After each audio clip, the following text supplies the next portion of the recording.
ಓಂ ನಮಃ ಶಿವಾಯ. ಸಿಂಹ ರಾಶಿಯ ನನ್ನೆಲ್ಲ ಆತ್ಮೀಯ ಬಂಧುಗಳೇ, ನಮ್ಮ ಚಾನೆಲ್ಗೆ ನಿಮ್ಮೆಲ್ಲರಿಗೂ ತುಂಬು ಹೃದಯದ ಸ್ವಾಗತ.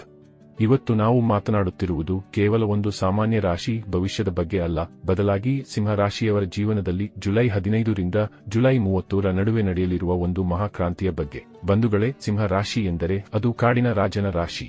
ಇಲ್ಲಿಯವರೆಗೆ ನೀವು ಯಾವ ಕಾನ್ಫಿಡೆನ್ಸ್ ಅನ್ನು ನಿಮ್ಮ ಶಕ್ತಿ ಎಂದು ನಂಬಿದ್ದಿರೋ ಆ ಶಕ್ತಿಯ ಬಗ್ಗೆ ಈಗ ನಿಮ್ಮ ಒಳಗಡೆಯಿಂದ ಪ್ರಶ್ನೆಗಳು ಏಳಬಹುದು.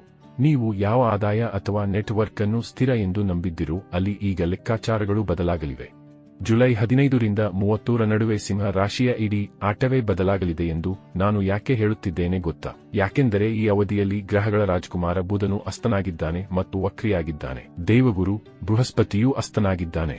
ನಿಮ್ಮದೇ ರಾಶಿಯಲ್ಲಿ ಶುಕ್ರ ಮತ್ತು ಕೇತುಗಳ ವಿಚಿತ್ರವಾದ ಮಿಲನ ಸಂಭವಿಸಿದೆ. ಇಷ್ಟೇ ಅಲ್ಲ, ಜುಲೈ 27 ರಿಂದ ಶನಿ ದೇವನು ವಕ್ರಿಯಾಗಲಿದ್ದಾನೆ. ಇವೆಲ್ಲವೂ ಸೇರಿ ನಿಮ್ಮ ಗುರುತು, ನಿಮ್ಮ ಪ್ರತಿಷ್ಠೆ, ನಿಮ್ಮ ಹಣಕಾಸು ಮತ್ತು ನಿಮ್ಮ ಸಂಬಂಧಗಳ ಮೇಲೆ ಹಳೆಯ ಲೆಕ್ಕಾಚಾರಗಳನ್ನು ತೆರೆಯಲಿವೆ. ಈ ವಿಡಿಯೋದಲ್ಲಿ ನಾವು ಪ್ರತಿ ಗ್ರಹದ ನಡೆಯನ್ನು ಮತ್ತು ಅದರ ಹಿಂದಿರುವ ಸತ್ಯವನ್ನು ಎಳೆಯಾಗಿ ತಿಳಿಯೋಣ.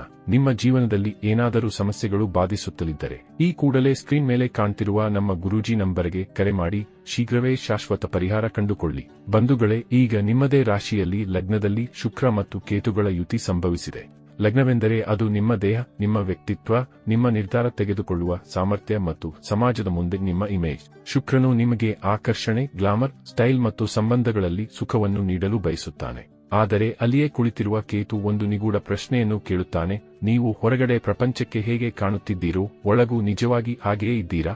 ಕೇತು ಮತ್ತು ಶುಕ್ರನ ನಡುವೆ ಹೊಂದಾಣಿಕೆ ಅಷ್ಟು ಸುಲಭವಲ್ಲ. ಇದರಿಂದಾಗಿ ಈ 15 ದಿನಗಳಲ್ಲಿ ನಿಮ್ಮ ಮನಸ್ಸಿನಲ್ಲಿ ಒಂದು ರೀತಿಯ ವಿಚಿತ್ರವಾದ ತಳಮಳ ಅಥವಾ ಆತಂಕವಿರುತ್ತದೆ. ಕೆಲವೊಮ್ಮೆ ನಿಮಗೆ ಎಲ್ಲಾ ಚೆನ್ನಾಗಿದೆ ಎನಿಸುತ್ತದೆ, ಮತ್ತೆ ಹಠಾತ್ ಆಗಿ ಯಾವುದೋ ಒಂದು ವಿಷಯದ ಕೊರತೆ ಕಾಡುತ್ತದೆ. ಸಂಬಂಧಗಳಲ್ಲಿ ಪ್ರೀತಿ ಹೆಚ್ಚಾದಂತೆ ಕಂಡರೂ ತಕ್ಷಣವೇ ಮನಸ್ಸು ಅದರಿಂದ ದೂರ ಸರಿಯಲು ಬಯಸುತ್ತದೆ. ಜನರು ನಿಮ್ಮತ್ತ ಆಕರ್ಷಿತರಾಗುತ್ತಾರೆ, ನಿಮ್ಮ ಇಮೇಜ್ ಮ್ಯಾಗ್ನೆಟಿಕ್ ಆಗಿರುತ್ತದೆ.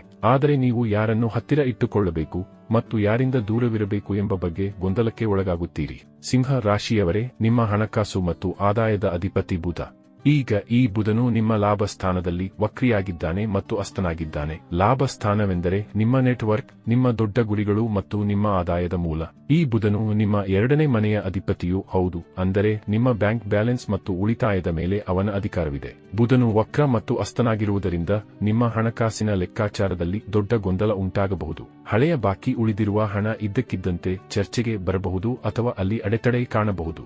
ಹಳೆಯ ಕ್ಲೈಂಟ್ ಅಥವಾ ಹಳೆಯ ಸ್ನೇಹಿತ ನಿಮ್ಮ ಮುಂದೆ ಬರಬಹುದು. ಬಹಳ ಆಕರ್ಷಕವಾದ ಲಾಭದ ಅವಕಾಶಗಳು ನಿಮ್ಮ ಕಣ್ಣಿಗೆ ಕಾಣಿಸಬಹುದು, ಆದರೆ ನೆನಪಿಡಿ, ಅದರ ಹಿಂದೆ ಕೆಲವು ಹಿಡನ್ ಕಂಡೀಷನ್ ಅಥವಾ ರಹಸ್ಯ ಷರತ್ತುಗಳಿರಬಹುದು. ಜುಲೈ 15 ರಿಂದ ಜುಲೈ 24 ರವರೆಗೆ ನೀವು ಯಾವುದೇ ದೊಡ್ಡ ಹಣಕಾಸಿನ ವ್ಯವಹಾರ ಅಥವಾ ಬಿಸಿನೆಸ್ ಡೀಲ್ ಮಾಡುವಾಗ ಬಹಳ ಜಾಗರೂಕರಾಗಿರಬೇಕು. ಯಾರಾದರೂ ತುಂಬಾ ಸಿಹಿಯಾಗಿ ಮಾತನಾಡಿ ಹಣ ಹೂಡಿಕೆ ಮಾಡಲು ಪ್ರೇರೇಪಿಸಿದರೆ ತಕ್ಷಣ ನಂಬಬೇಡಿ. ಈಗ ಮತ್ತೊಂದು ಪ್ರಮುಖ ಗ್ರಹಗತಿಯ ಬಗ್ಗೆ ಮಾತನಾಡೋಣ. ನಿಮ್ಮ ರಾಶ್ಯಾಧಿಪತಿಯಾದ ಸೂರ್ಯದೇವನು ಜುಲೈ 16 ರಿಂದ 12ನೇ ಮನೆಗೆ, ಅಂದರೆ 12ನೇ ಮನೆಗೆ ಪ್ರವೇಶಿಸುತ್ತಿದ್ದಾನೆ. ನಿಮ್ಮ ರಾಶ್ಯಾಧಿಪತಿಯೇ ಈ ರೀತಿ ವ್ಯಯಸ್ಥಾನಕ್ಕೆ ಹೋಗುವುದು ಅಷ್ಟು ಶುಭಕರವಲ್ಲ. ಇದರೊಂದಿಗೆ ದೇವಗುರು ಬೃಹಸ್ಪತಿಯೂ ಅಲ್ಲಿಯೇ ಅಸ್ತನಾಗಿದ್ದಾನೆ. 12ನೇ ಮನೆ ಎಂದರೆ ಅದು ನಿದ್ರೆ, ಖರ್ಚು, ಏಕಾಂತ, ವಿದೇಶಿ ಸಂಪರ್ಕ ಮತ್ತು ಗುಪ್ತ ಯೋಜನೆಗಳ ಸ್ಥಾನ. ಸೂರ್ಯ 12ನೇ ಮನೆಗೆ ಬಂದಾಗ ನಿಮ್ಮ ಎನರ್ಜಿ ಅಥವಾ ಶಕ್ತಿಯನ್ನು ನೀವು ಉಳಿಸಿಕೊಳ್ಳಬೇಕು. ಅತಿಯಾದ ಖರ್ಚು ನಿಮ್ಮನ್ನು ಕಾಡಬಹುದು. ನಿದ್ರೆ ಸರಿಯಾಗಿ ಬರದೇ ಇರುವುದು ಅಥವಾ ಮಾನಸಿಕವಾಗಿ ಸ್ವಲ್ಪ ಏಕಾಂಗಿ ಎಂಬ ಭಾವನೆ ಕಾಡಬಹುದು. ಒಂದಂತೂ ಸತ್ಯ, ಈ ಸಮಯದಲ್ಲಿ ನಿಮಗೆ ಮಾರ್ಗದರ್ಶನ ಸಿಗುತ್ತದೆ, ಆದರೆ ಅದು ಅಷ್ಟು ಸ್ಪಷ್ಟವಾಗಿರುವುದಿಲ್ಲ. ಅದನ್ನು ಅರ್ಥ ಮಾಡಿಕೊಳ್ಳಲು ನಿಮಗೆ ಬಹಳ ತಾಳ್ಮೆ ಬೇಕು. ಸಿಂಹ ರಾಶಿಯವರೇ, ಈ ಇಡೀ 15 ದಿನಗಳಲ್ಲಿ ನಿಮಗೆ ಅತ್ಯಂತ ಶುಭ ಫಲ ನೀಡುವ ಒಬ್ಬನೇ ಗ್ರಹ ಎಂದರೆ ಅದು ಮಂಗಳದೇವ. ಮಂಗಳನು ನಿಮ್ಮ ಭಾಗ್ಯೇಶ ಮತ್ತು ದಶಮೇಶ, ಅಂದರೆ ನಿಮ್ಮ ಅದೃಷ್ಟ ಮತ್ತು ಕೆರಿಯರ್ನ ಅಧಿಪತಿ. ಅವನು ಈಗ ನಿಮ್ಮ 10ನೇ ಮನೆಯಲ್ಲಿ ಕರ್ಮಸ್ಥಾನದಲ್ಲಿ ಕುಳಿತಿದ್ದಾನೆ. ಮಂಗಳನು ನಿಮಗೆ ವೃತ್ತಿ ಜೀವನದಲ್ಲಿ ಧೈರ್ಯ, ಶೌರ್ಯ ಮತ್ತು ನಾಯಕತ್ವದ ಗುಣಗಳನ್ನು ನೀಡುತ್ತಿದ್ದಾನೆ. ಆದರೆ ಮಂಗಳನ ಜೊತೆಗೆ ಒಂದು ಸಮಸ್ಯೆ ಇದೆ, ಅದು ಅಧೈರ್ಯ ಅಥವಾ ಅವಸರ. ಆಫೀಸ್ನಲ್ಲಿ ಅಥವಾ ಬಿಸಿನೆಸ್ನಲ್ಲಿ ಯಾರ ಮೇಲಾದರೂ ಕೋಪ ಮಾಡಿಕೊಳ್ಳುವುದು ಅಥವಾ ಈಗೋ ತೋರಿಸುವುದು ನಿಮ್ಮ ಕಠಿಣ ಶ್ರಮವನ್ನು ಹಾಳು ಮಾಡಬಹುದು. ಬಾಸ್ ಅಥವಾ ಸೀನಿಯರ್ಗಳ ಜೊತೆ ಮಾತನಾಡುವಾಗ ತಾಳ್ಮೆಯಿಂದಿರಿ. ಈ 15 ದಿನಗಳಲ್ಲಿ ಮಂಗಳನು ನಿಮಗೆ ಬೆಂಬಲ ನೀಡುತ್ತಿರುವುದರಿಂದ ಹನುಮಾನ್ ಚಾಲಿಸಾವನ್ನು ಪಠಿಸುವುದು ನಿಮಗೆ ದೊಡ್ಡ ರಕ್ಷಣೆಯನ್ನು ನೀಡುತ್ತದೆ. ಮಂಗಳನ ಈ ಶಕ್ತಿಯನ್ನು ಕೋಪಕ್ಕೆ ಬಳಸದೆ ನಿಮ್ಮ ಕೆಲಸದ ಬೆಳವಣಿಗೆಗೆ ಬಳಸಿ. ಈಗ ಅತ್ಯಂತ ಗಂಭೀರವಾದ ವಿಷಯ, ಜುಲೈ 27 ರ ನಂತರ ಶನಿ ದೇವನು ವಕ್ರಿಯಾಗುತ್ತಿದ್ದಾನೆ. ಶನಿಯು ನಿಮ್ಮ ರಾಶಿಯಿಂದ 8ನೇ ಮನೆಯಲ್ಲಿದ್ದಾನೆ, ಅಷ್ಟಮ ಶನಿ. ಅಷ್ಟಮ ಸ್ಥಾನ ಎಂದರೆ ಅದು ಹಠಾತ್ ಬದಲಾವಣೆ, ಗುಪ್ತ ಚಿಂತೆಗಳು, ತೆರಿಗೆ, ಲೋನ್ ಮತ್ತು ಕರ್ಮಗಳ ಲೆಕ್ಕಾಚಾರದ ಸ್ಥಾನ. ಈ ಸಮಯಾವಧಿಯಲ್ಲಿ ನೀವು ಖಂಡಿತ ನಿಮ್ಮ ಆರೋಗ್ಯದ ಬಗ್ಗೆ ನಿರ್ಲಕ್ಷ್ಯ ಮಾಡಬೇಡಿ. ಯಾವುದೇ ಅಸಹಾಯಕರು, ಬಡವರು ಅಥವಾ ಕೆಲಸಗಾರರನ್ನು ಅವಮಾನ ಮಾಡಬೇಡಿ. ಅವರ ಶಾಪ ನಿಮಗೆ ತಟ್ಟದಂತೆ ನೋಡಿಕೊಳ್ಳಿ. ಇನ್ನು ಪ್ರಮುಖ ದಿನಾಂಕಗಳ ಬಗ್ಗೆ ನೋಡುವುದಾದರೆ, ಜುಲೈ 15 ರಿಂದ 18 ನಿಮ್ಮ ವ್ಯಕ್ತಿತ್ವ ಮತ್ತು ಸಂಬಂಧಗಳ ಅತಿ ದೊಡ್ಡ ಪರೀಕ್ಷೆಯ ಕಾಲ.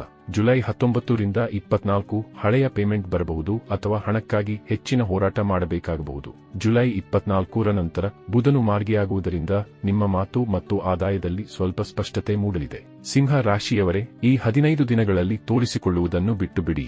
ಮನಸ್ಸಿನ ಶಾಂತಿ ಹಾಳು ಮಾಡಿಕೊಳ್ಳಬೇಡಿ. ಸಂಬಂಧಗಳಲ್ಲಿ ಆಕರ್ಷಣೆ ಮತ್ತು ಸತ್ಯದ ನಡುವಿನ ವ್ಯತ್ಯಾಸವನ್ನು ಗುರುತಿಸಿ. ಖರ್ಚಿನ ಮೇಲೆ ನಿಯಂತ್ರಣವಿರಲಿ. ಮಾಹಿತಿ ಇಷ್ಟವಾಗಿದ್ದರೆ ನಮ್ಮ ಚಾನೆಲ್ ಸಬ್ಸ್ಕ್ರೈಬ್ ಮಾಡಿ ಮತ್ತು ಕಾಮೆಂಟ್ ಬಾಕ್ಸ್ನಲ್ಲಿ ಹರ ಹರ ಮಹಾದೇವ ಎಂದು ಬರೆಯಿರಿ. ಧನ್ಯವಾದಗಳು.